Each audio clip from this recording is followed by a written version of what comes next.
Hello darlings, today we're going to talk about what to do if our eyebrow pomade is dry. So as you can see, I'm taking eye drops within and I'm going to put 3-4 eye drops inside.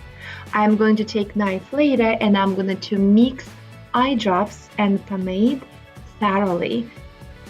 After you did this, you're going to take something with more narrower edge, like I'm using their brush end, and I'm going to mix it a little bit more because the container is quite small.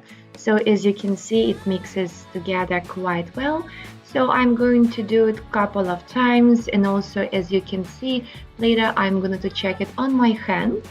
And voila, noticing it's nice and liquid and is ready to use.